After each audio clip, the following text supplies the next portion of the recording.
नमस्कार, मैं गुलेश पल और आप देख रहे न्यूज 21। छत्तीसगढ़ के बीजापुर जिले में स्थित करेगुट्टा पहाड़ी को सीआरपीएफ और छत्तीसगढ़ पुलिस ने नक्सल मुक्त कराया है, जिसे लेकर छत्तीसगढ़ के उप मुख्यमंत्री अरुण साव ने सुरक्षा बलों की ओर से चलाए गए करेगुट्टा नक्सल विरोध अभियान पर कहा कि सुरक्षा बलों ने बहुत ही कठिन ऑपरेशन कराया। सूचना मिली थी कि वहां स्थल नक्सलियों का शरणगत स्थल बना हुआ है। ऐसे ही इलाके में कठिन ऑपरेशन करते हुए सुरक्षा बलों ने इतने बड़े पैमाने पर हथियार, आईडी और राशन सामग्री भी जब्त की। आगे अरुण साव ने इस पर क्या कुछ कहा, आप भी सुनिए। सर, 31 नक्सली मारे गए बीजापुर, बड़ी समस्या।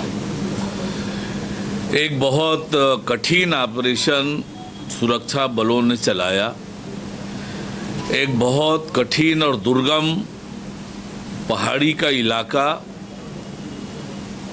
और लंबे समय से जैसे सूचना मिली थी कि वो नक्सलियों का शरणगाह बना हुआ है और बहुत कठिन वो दुर्गम इलाका था।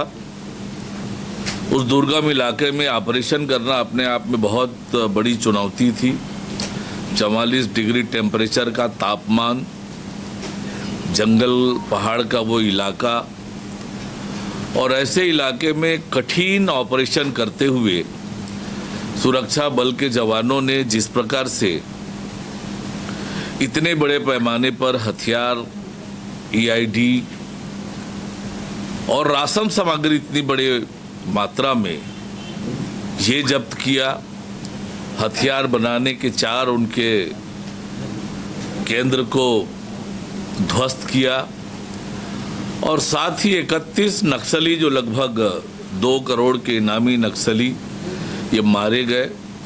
तो निश्चित रूप से ये बड़ा कठिन ऑपरेशन था, जिसे सुरक्षा बल के जवानों ने बखूबी अंजाम दिया और हमारे उस संकल्प को सिद्धि तक ले जाने की दिशा में ये बड़ा कदम है कि मार्च 2026 तक बस्तर से सशस्त्र नक्सलवाद पूरी तरह समाप्त होगा। इस संकल्प को पूरा करने वाला यह ऑपरेशन था। सुरक्षा बल के जवानों को मैं बहुत बधाई और शुभकामनाएं देता हूं। इस ऑपरेशन को लेकर पूर्व मुख्यमंत्री भूपेश बघेल ने प्रेस वार्ता करके कई तरह के सवाल खड़े किए थे और उन्होंने कहा था कि मुख्यमंत्री और गृह मंत्री के बीच में सामंजस्य नहीं, दोनों अलग अलग बयान दे रहे हैं इस ऑपरेशन को लेकर। देखिए, पहली बात तो यह है कि भूपेश बघेल जी को स्पष्ट करना चाहिए कि वो नक्सल उन्मूलन के पक्ष में है कि नहीं है। और देखिए, बार बार इस तरह से प्रश्न उठाना ये उचित नहीं है। प्रदेश की जनता, देश की जनता देख रही है कि कैसे हमारे सुरक्षा बल के जवान कठिन और दुर्गम इलाकों में जाकर नक्सलियों का सफाया कर रहे हैं। सुरक्षा बल के जवानों को बधाई और शुभकामनाएं देने के बजाय उस पर प्रश्न उठाना ये वाजिब नहीं है। सर, आतंकियों के खिलाफ अभी कश्मीर में कार्रवाई कर रहे हैं। एक गांव में आतंकियों को घेर रखा है जवानों ने। आतंकवाद के खिलाफ जो हमारी जीरो टॉलरेंस की नीति है प्रधानमंत्री माननीय नरेंद्र मोदी जी के नेतृत्व में, और ऑपरेशन सिंदूर से दुनिया में जो मैसेज गया है, जो सफलता भारत को लगी है, ये अद्भुत, अकल्पनीय सफलता भारत को मिली है। पहलगाम की घटना करने का दुस्साहस जो पाकिस्तान ने किया, आतंकवादियों ने किया, उसको मुंहतोड़ और कड़ा जवाब भारत की सेना ने दिया। और जिस प्रकार से भारत सरकार ने नरेंद्र मोदी जी के नेतृत्व में फ्रंट में आकर लीड किया और जो कठोर और बड़े बड़े निर्णय लेकर काम हुए, ये वास्तव में ऑपरेशन सिंदूर से पूरी दुनिया में भारत की सैन्य शक्ति का, भारत के नेतृत्व शक्ति का एक उद्घोष हुआ है। सर, ऑपरेशन सिंदूर के राजनीतिकरण का आरोप लगा, जय हिंद यात्रा भी निकालने वाली है।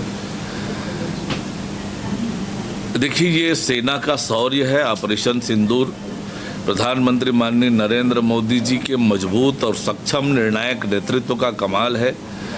और भारतीय सेनाओं को जिस प्रकार से खुली छूट दी और भारतीय सेना ने उसे बखूबी अंजाम दिया, तो ये तो देश के लिए गौरव की बात है, उसका गुणगान होना ही चाहिए। खासकर महिला अफसर को लेकर कैसे देखते हैं सर? एफआईआर की भी मांग हो रही थी, एफआईआर हो गई। हाई कोर्ट ने निर्देशित किया था 4 घंटे में एफआईआर करने की।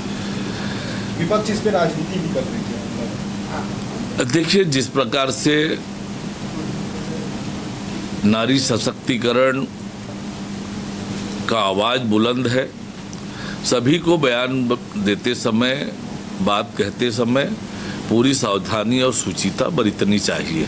सर, ये कांग्रेस पार्टी होती लेकिन कैंसल हो जाता है, सर कैसे देखते हैं? देखिए, कांग्रेस पार्टी कभी भारत जोड़ो यात्रा निकालती है, कभी संविधान बचाओ यात्रा निकालती है, कभी और कोई यात्रा निकालती है। जिस कांग्रेस पार्टी ने देश के टुकड़े कराए हों, जिस कांग्रेस पार्टी ने संविधान को बार बार तार किया हो, आज कांग्रेस नेतृत्व विहीन, मुद्दा विहीन, दिशाहीन हो गई है और समाप्ति की ओर बढ़ रही है। सर, ये अध्यक्ष फिर से आज से कार्यकारिणी अभी तक नहीं हुई है, कांग्रेस तंज कस रही है सर कि आखिर कब तक ये कार्यकारिणी लगेगी? कांग्रेस पार्टी को अपनी पार्टी की चिंता करनी चाहिए कि उनके संगठन में गठन और नियुक्ति किस प्रकार से होती है।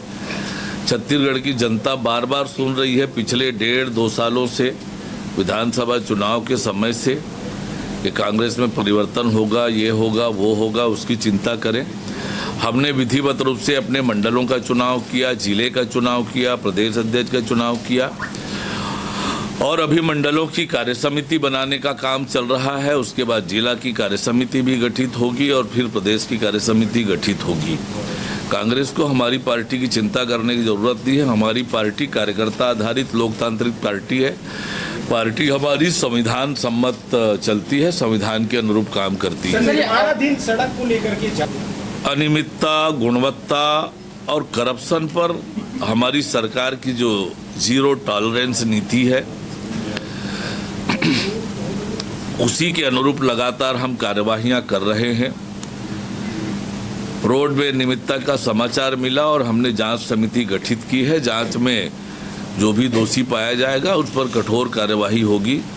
गुणवत्ता से समझौता नहीं होगा, काम से समझौता नहीं होगा, समयबद्ध तरीके से गुणवत्ता युक्त काम हो, ये हम सुनिश्चित करने के लिए जो भी कार्यवाही करनी पड़े करेंगे। सर, भारतमाला के कुछ संदेही फरार हो गए हैं, ऐसे संदेही हैं। देखिए, कार्यवाहियां लगातार हो रही है। भारतमाला पे FIR हो गई है, जांच चल रही है और पुलिस कानून सम्मत कार्यवाही कर रही है और आगे भी करेगी।